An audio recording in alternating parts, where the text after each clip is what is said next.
Matagal na itong pinaghahandaan ng Tsina. Taong 2027 ang inakala ng marami na mangyayari ito.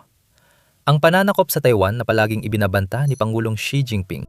Ngunit may sumira sa plano nila. Napilitang huminto ang makinarya ng digmaan ng Tsina bago pa man magsimula dahil sa isang bansang libu-libong milya ang layo. Pinigil ng Ukraine ang pananakop ng Tsina sa Taiwan at maging ang US ay nagulat sa epekto ng Ukraine sa mga plano ni Xi. Hindi direktang konektado ang Ukraine sa Taiwan, pero galit pa rin si Xi dahil dito. Nahaharang ang mga plano ng Tsina at naiinis ang kanilang presidente dahil sa pagtatanggol ng Ukraine sa kanilang teritoryo laban sa Russia. Sa mahigit 4 na taon ng matinding labanan, binago ng Ukraine ang lahat ng akala ng Tsina tungkol sa kung paano mangyayari ang isang pananakop sa Taiwan. Hindi kalabisan sabihing malaki ang papel ng Ukraine sa paggawa nitong imposible para sa Xi na sakupin o aneksahin ng Taiwan sa malapit na hinaharap. Matindi ang pahayag na yan, di ba? Mas malinaw ito nang mapagtantong nagdalang digmaan sa Ukraine ng mga bagong taktika na sinusubaybayan at ina-adapt ng mga bansa sa Timog Silangang Asya, lalo na ng Taiwan. Naglatag ang Ukraine ng plano kung paano ipagtanggol ng mas maliit na bansa ang sarili laban sa puwersang militar na sa papel ay mukhang mas makapangyarihan. Hindi lang para sa Ukraine ang plano. Pwede itong gumana para sa kahit anong bansa na pipiliing gamitin ito. At sa partikular na kaso ng Taiwan, maaring maging ganap na katapusan ng digmaan para sa China ang planong ito. Lubos na ikinagulat ni Xi ang mga nangyari sa nakaraang 4 na taon. Lahat ng palagay niya ukol sa pagsalakay sa Taiwan ay naglaho. Bago natin talakayin ito, silipin muna natin ang plano ng Tsina. Simula na maging leader si Xi, gumastos siya ng malaki para gawing isa ang China sa pinakamalalakas na puwersang militar sa mundo. Matagal nang malaki ang gastos ng China sa militar at hindi pa rin tumitigil si Xi sa paggastos na yon. Sa 3 taon hanggang 2026 tumaas ng 7.2% bawat taon ang taon ng budget ng depensa ng China.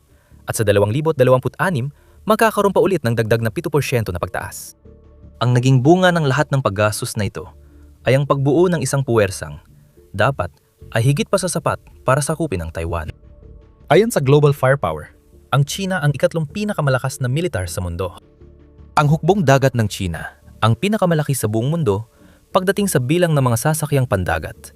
At ito ang pangalawa sa pinakamalaki kasunod ng US pagdating sa bigat ng mga barko. May mga aircraft carrier at helicopter carrier ang China at may 3,500 eroplano sa Air Force nila, kabilang ang halos 1,500 fighter jet. Ayon sa mga ulat, mula sa Sick Man of Asia, naging pinakamalakas na puwersang militar sa rehiyon ng China. Sa papel, ito ang totoo. Inaasahang malaking papel ang gagampanan ng pagpapalakas ng puwersang ito sa mga plano ng China para sa Taiwan. Ang estratehiya ay simple at tradisyonal, based sa akala ni Xi tungkol sa modernong taktika ng militar. Una, blockade, tapos atake. Nito mga nakaraang taon, lumito ang plano ng China na gamitin ang kanilang malaking hukbong dagat para i-blockade ang Taiwan at pahirapan ang militar nito. Ang blockade ay humahadlang sa export at import sa Taiwan, isang posibleng estratehiya. Tingnan lang natin ang ginagawa ng Iran at US sa Strait of Hormuz para makita yon. Ang Justice Mission, 2025 ng China noong Disyembre 29 at 30 ay nagpapakita ng layunin ng bansa. Isinagawa ang ehersisyong militar sa paligid ng Taiwan, kasama ang mga barko at eroplano ng China sa East China Sea, Philippine Sea at Taiwan Strait. Bilang bahagi ng war games, nagsagawa ang China ng blockade simulation sa paligid ng Taiwan para paghahanda sa amphibious invasion at palakasin ang attrition strategy nila. Isa pang dahilan ng malaking puwersang militar ng China ay para madaig ang Taiwan gamit lang ang napakaraming rekurso kung pag-uusapan ng attrition. Iyan ang naging at patuloy na estratehiya ng Rusya sa Ukraine. Ginagamit na ng Rusya ang estratehiyang ito mula pa noong panahon ng mga Soviet at mas maaga pa. Simple lang, magkaroon ng mas marami sa lahat ng bagay. Mas maraming sundalo, tangke, barko, eroplano, kagamitan at lahat ng iba pa. Sa huli, mapipilitan ng kalaban na bumagsak dahil ang tradisyonal na digmaan ay nangangailangan ng maraming yaman at ang mas maliit na bansa ay laging mas kaunti ang yaman kumpara sa mas malaking bansa. Iyan ang plano ng Tsina para sa Taiwan. Pagharang, pagsalakay, at pag-ubos. Nabanggit natin kanina sa video ang problema ng China at kaligtasan ng Taiwan. Epektibo lang ang estratehiyang ito kung pareho kayo ng uri ng digmaan ng kalaban.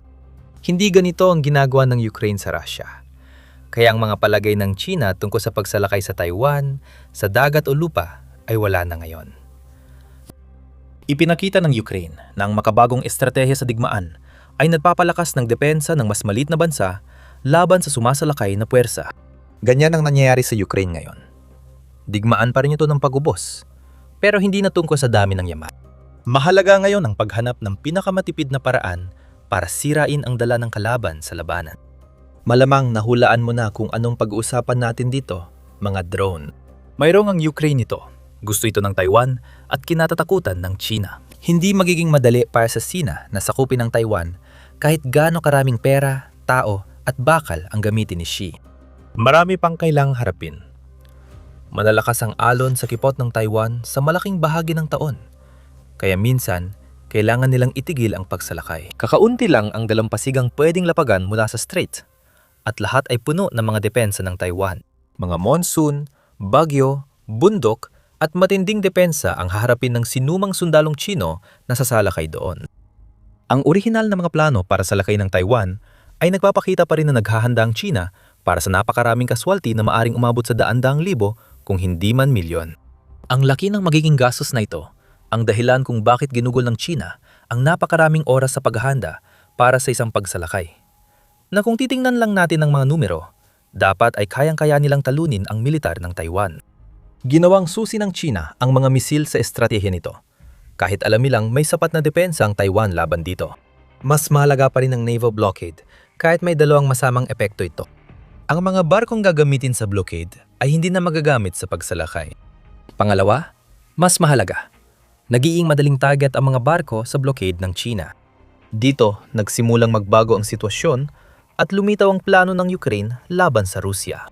Kung ang naval blockade ang plano ng China, maaaring magbigay ang Ukraine sa Taiwan ng eksaktong kailangan nito para malampasan ang blockade na yon, kahit na mas maliit na bansa ang Taiwan. Paano natin malalaman? Black Sea ang sagot.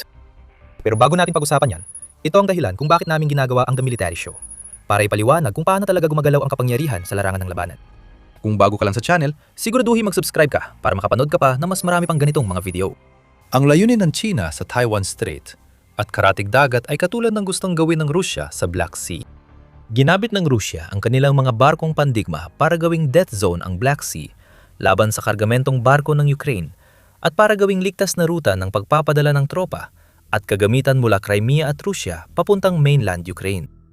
Ngunit ngayon, halos wala nang natitirang tanyag na Russian fleet sa Black Sea na ipinangalan pa sa mismong karagatan na iyon. Dahil ito sa mga maritime at aerial drone ng Ukraine. Maaring sila ang game changer na kailangan ng Taiwan laban sa mga plano ni Xi. Matagal nang ginagamit ng Ukraine ang maritime drone sa Black Sea at naging balita muli nung ikatlo ng Mayo. Pinakawalan laban sa dalawang Russian Shadow Fleet tanker sa Novorossiysk. Nagdulot ng malaking pinsala ang mga drone ng Ukraine sa mga barkong nakaistasyon sa daungan. Sa Novorossiysk na ngayon, nakabase ang Black Sea Fleet matapos silang umalis sa Sevastopol dahil sa drone at missile attacks ng Ukraine. Muling nilalait ng Ukraine ang pandagat na kapangyarihan ng Russia gamit ang asymmetric na estratehiya na hindi kayang tapatan ng tradisyonal na barkong pandigma. Mahigit isang katlo ng Black Sea Fleet ng Russia ay napatalsik sa digmaan sa Ukraine dahil sa drone at missile. Ang dating layunin ng Russia na mag-blockade gamit ang mga barkong ligtas sa Ukraine ay nauwi sa kahiyahiyang pag-atras. Isang hindi inaasahan nung sinimulan ni Putin ang pananakop. Nabanggit na natin ang blueprint na ito kanina. Maaring ilipat sa Taiwan Strait at karatig dagat ang ginawa ng Ukraine sa Black Sea. Halos natalo na ang Russia sa Black Sea. At kahit na ang hukbong dagat ng Russia ay palaging mas mahina kaysa sa inakala, at tiyak na hindi kasi makabago ng sa China, nakita ni Xi kung anong nangyari sa mga barkong pandigma ni Putin. Isinapuso na ang mga aral mula sa Black Sea. Hindi mahalaga kung gaano kalaki o kalakas ang iyong mga barkong pandigma kapag kailangan mong ilapit ang mga ito sa kalaban. At lalo na kapag kailangan nilang manatili sa isang lugar bilang bahagi ng isang blockade, nagiging vulnerable sila sa mga misil at drone. Gayang blueprint ng Ukraine, pwedeng gumamit ang Taiwan ng maritime at aerial drone para sirain ang blockade ng China. Oo, mas magandang posisyon ng Taiwan kaysa Ukraine pagdating sa mga anti-ship missile. Ayon sa Taipei Times, noong Marso 11, may 1,000 sariling gawang Xiangfeng 2 at 3 anti-ship missile at 400 US-made Harpoon missile ang Taiwan na nakahanda. Sapat na malakas sa mga nauna para sirain ng aircraft carrier. Alam ng Taiwan na maaaring susi ang kayang ibigay ng Ukraine para masira ang mga plano ng China.